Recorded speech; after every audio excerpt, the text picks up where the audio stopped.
इक़्तिदार की कशमकश और मुश्किल में अवाम। जी हां, कुछ ऐसा ही नज़ारा और कुछ ऐसा ही मंजर इन दिनों जम्मू कश्मीर का है, जहां पर एलजी इंतजामिया और जम्मू कश्मीर सरकार यानी उमर सरकार आमने सामने है।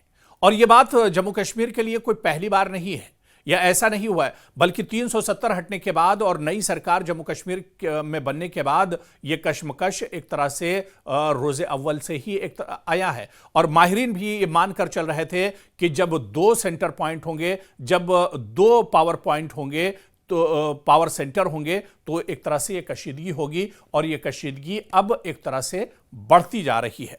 आप देखिए कि जम्मू कश्मीर की सियासी फजा एक बार फिर गर्म है और इस बार मरकज के नुमाइंदे यानी लेफ्टिनेंट गवर्नर मनोज सिन्हा और मुंतखब वजीर आला यानी उमर अब्दुल्ला के बीच सीधी बातचीत नहीं बल्कि कड़ी तनकीद और सख्त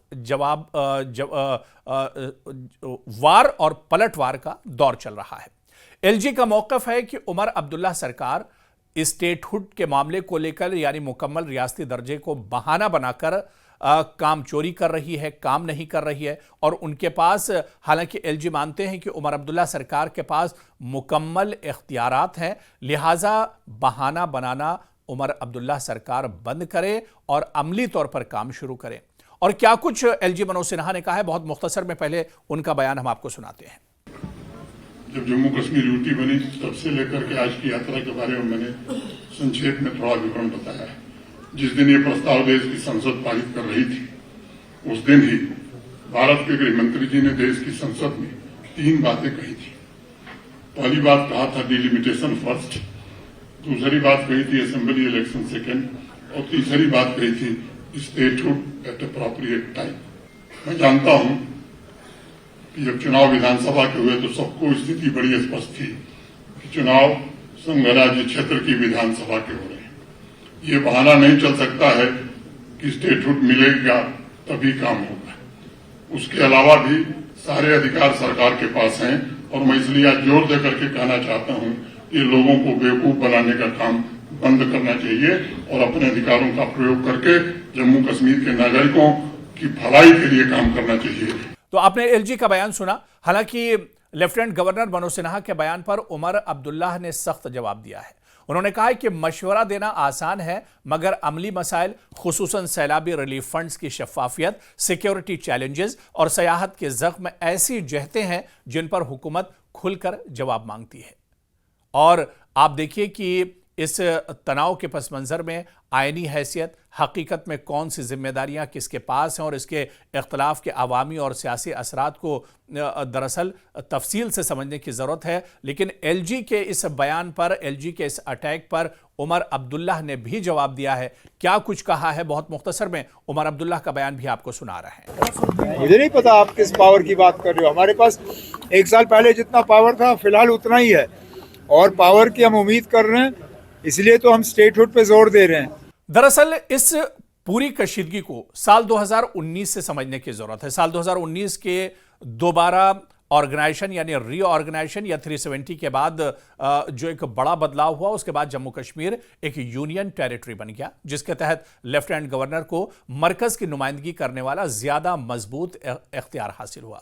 खासतौर पर मरकज के मौज़ूआत, इंतजामी उमूर और बाज़ पॉलिसी फैसले में वज़ीर आला और काबीना मुंतखब नुमाइंदे हैं जो रोज़मर्रा के गवर्नर्स, तरक्याती मंसूबों और अवामी खिदमात के जिम्मेदार होते हैं। इसके अलावा आप देखिए कि यूटी में बाज़ मामलात पर एलजी के जवाबदेही और सवाबदीद इख्तियार ज़्यादा होते हैं, मगर इसी के साथ मुंतखब हुकूमत को भी अवामी महाज पर कारकर्दगी दिखाना होती है। इस साख्त ने अक्सर वक्त तनाज़े का जन्म लिया है और एलजी की आप देखिए कि जो मुदाखलत है उससे कहीं ना कहीं जो मौजूदा सरकार है वो परेशान दिखती है और दोनों फरीक अपने तौर पर अवामी जवाबदेही पर जोर देते हैं।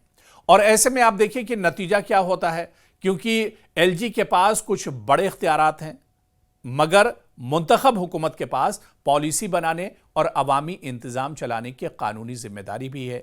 इसके नताइज दोनों पर मुश्तरक एतबार से एक तरह से आते हैं और यही दरअसल टकराव की सबसे बड़ी वजह भी है। लेकिन इस टकराव के बीच माहिरीन का यह मानना और एक्सपर्ट्स का यह मानना है कि अगर एलजी इंतजामिया और उमर अब्दुल्ला सरकार इसी तरह से एक दूसरे पर वार पलटवार करते रहेंगे, एक दूसरे पर निशाना साधते रहेंगे, फिर जम्मू कश्मीर का भला कैसे होगा? जम्मू कश्मीर के अवाम का भला कैसे होगा? जम्मू कश्मीर के अवाम बहुत दिनों से एक लंबा इंतजार किया, उसके बाद उन्हें सरकार मिली, लेकिन वो सरकार अगर कोई फैसले नहीं कर सकती है तो फिर इससे अवाम अपने आप को एक तरह से ठगा हुआ महसूस करेंगे।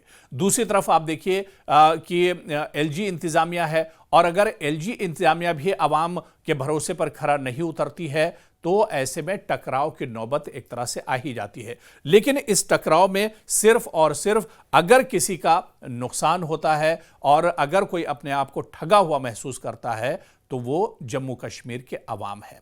अब ऐसे में गेंद मरकजी सरकार के पाले में है क्योंकि मरकजी सरकार बार बार कह चुकी है कि वो जम्मू कश्मीर को मुकम्मल रियासत का दर्जा देगी, और बहुत सी पार्टियों ने ये एक तरह से मांग की थी कि जम्मू कश्मीर में इंतखाबात होने से पहले जम्मू कश्मीर को मुकम्मल रियासत का दर्जा दिया जाए। हालांकि मरकजी सरकार ने कहा कि जब इंतखाबात हो जाएंगे, हालात बेहतर हो जाएंगे, एक चुनी हुई सरकार होगी, उसके बाद रियासत का दर्जा दिया जाएगा। हालांकि अभी भी उमर अब्दुल्ला सरकार का 1 साल पूरा हो गया है, उसके बाद भी उमर अब्दुल्ला सरकार और जम्मू कश्मीर के लोग मुकम्मल रियासत के दर्जे का इंतजार ही कर रहे हैं।